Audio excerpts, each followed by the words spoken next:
Hey everybody, welcome back to another YouTube video.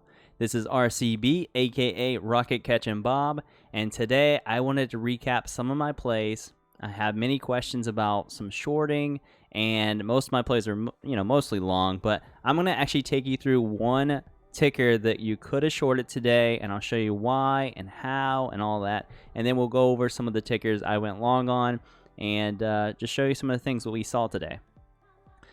So let's start with APM. If we go through this stock, look at the pre-market, you can see there was a lot of resistance here at 280s. And when we opened up, it actually did make a spike, consolidate a little higher, and try to make this push upward, such as this, right? You kind of see this idea just because you have higher lows along the way. So one thing I want to go through, anytime you see a ticker, the first thing you need to do is chart it, okay? So at the beginning of the pre-market, we knew 280s is resistance. We want to go back to the daily and see where this thing may have some issues in the future, and kind of also looking at its personality of the past. If we look at the personality here, we don't see it being a big runner. Every time it's tried to make a move, it's kind of just stalled out or died out, right? This one made another move, stalled out, faded out. So what we can kind of put to that is that this isn't a big runner. It doesn't go very far very fast, and we should expect the same today. So if you're looking at where to draw some resistance lines, we can see that 350s should be massive resistance, mostly because it's actually tried to hold this area as a support before, right? In this area. And then it popped back up, and now it's using it as a resistance. You can also see there is some resistance here around the 340s line just because of that. But 350s is better for me just because it's whole number psychological. And just you can see it topped out here.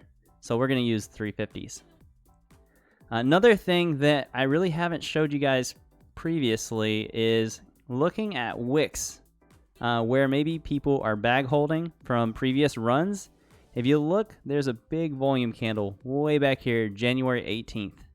If you draw a line from the top of this candle, which is about, looks like 494-ish, and you draw it through that next wick coming downward there, I'm trying to line it up the best I can, but it looks pretty much like this. You can expect this trend line to hold as another form of resistance on your intraday. Maybe you're not using that, but that is really crucial. So what you'll see here is I marked 350s as a resistance horizontally.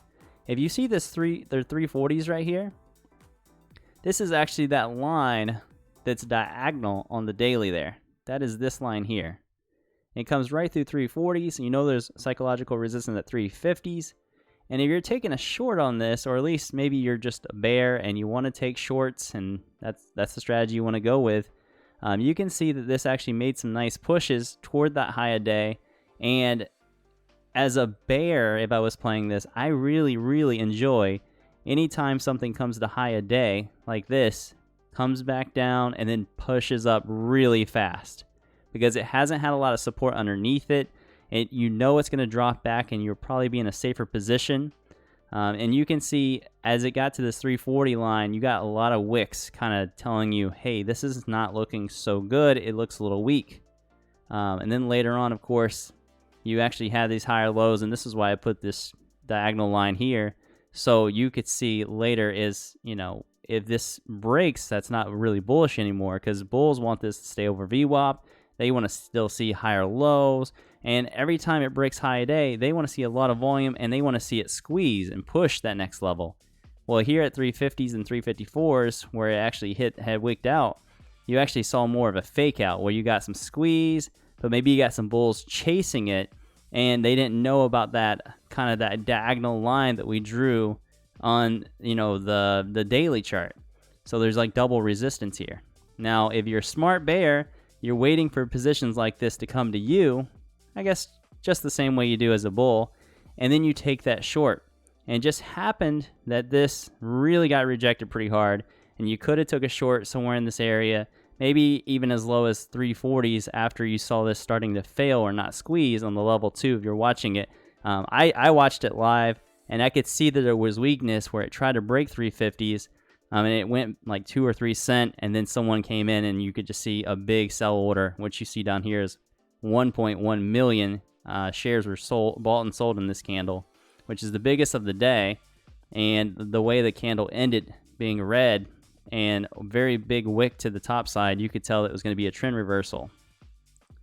So time does go on this, and this does try to set up again later, kind of having like more of a like double bottom here.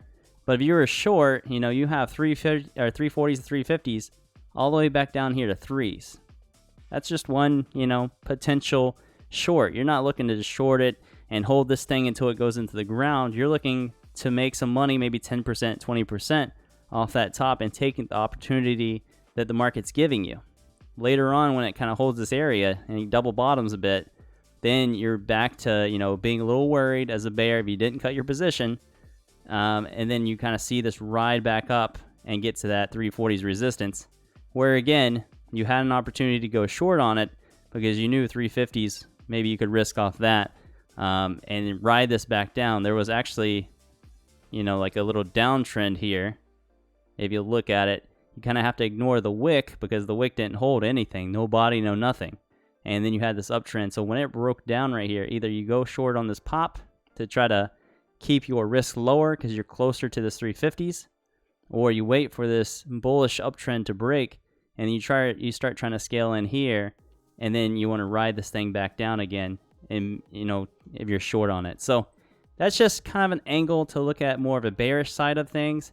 It really was a beautiful play for short attack today, and I just wanted to share that one with you guys. There were some opportunities to play this bullishly, of course, also, but I'm trying to give you guys the other side of the puzzle to open up your mind just a bit here. Let's go over some tickers that you could have been bullish on and some plays I saw along today. RHE, I want to show you guys this real quick. So RHE on the daily looks really nice. I'm going to show you why.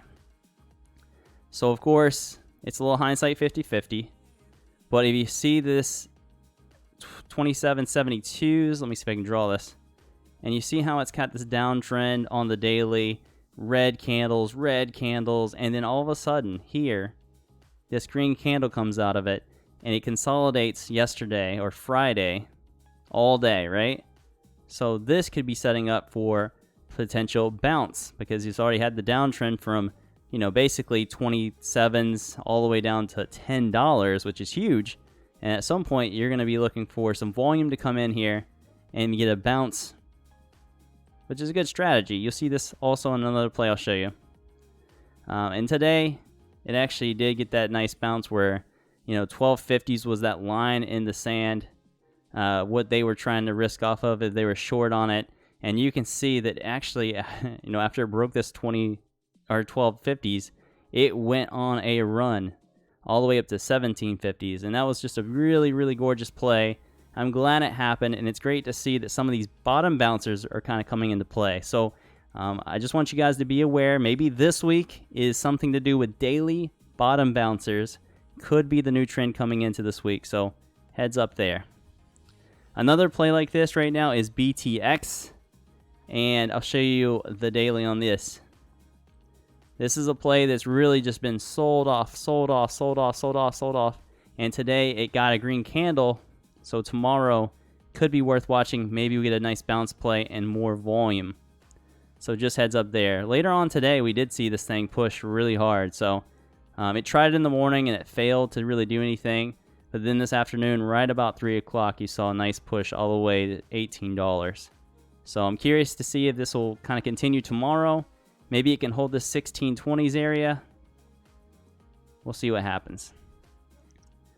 Here's another play I want to show you guys. CLPS. A lot of people talked about this today, and I want to show you guys a good example of looking at the daily. Again, first thing you're doing when you're coming into the market is always looking for your support and resistance areas and looking for the personality of the play. If you look at this at pre-market, you can tell 100% 480s is your resistance, right? So after I do that, I say, okay, well, let me look at the daily. Let me see how this thing might act today. And if you look at this chart, you see a lot of just wicks, right? So let me just kind of put on the chart for you guys. So there's a wick here. Basically, all you're seeing here is this thing is running one day and then dropping all the way back the same day. It's not running for multiple days. It's not doing anything crazy. It just keeps on getting wicks and it just comes right back down, you know? Wicks, comes back down. And here you go again. Today you can see that it actually did the same. So I was a little worried about it this morning. I said, you know, even if it breaks 480s, I would only be in it today for a day trade. Don't be in it any longer than that. And you can see that you would want 480 to become your support after breaking resistance such as this, right?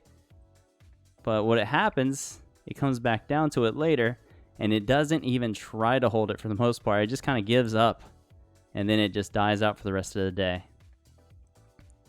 Pretty crazy, huh? But it's good to see. I mean, you want to look at that, the support and resistance every day. Look at the personalities, see if it has news, and so many other things. You can't just kind of take this for granted that someone else is speaking about it, and it's just going to keep going forever. All these tools I give you guys on the YouTube and Twitch will help you decipher whether it is a very strong play or just an okay play. And you really want to stick with the A+ plays. Don't, you know, stray away from those. Especially in a slower market where a lot of things just aren't going. Let me see if we can find another play real quick. APM, RHE, SPCE actually made a nice comeback. I'll show you a couple more real quick because I got some nice little entries on some things like this. So let's go to RHE. So you actually saw this made a nice push, and maybe you missed this whole play all the way to 1750s. I'm going to show you another potential play you could have had here. I like to draw, you know, from high day to the next lowest high or lower high.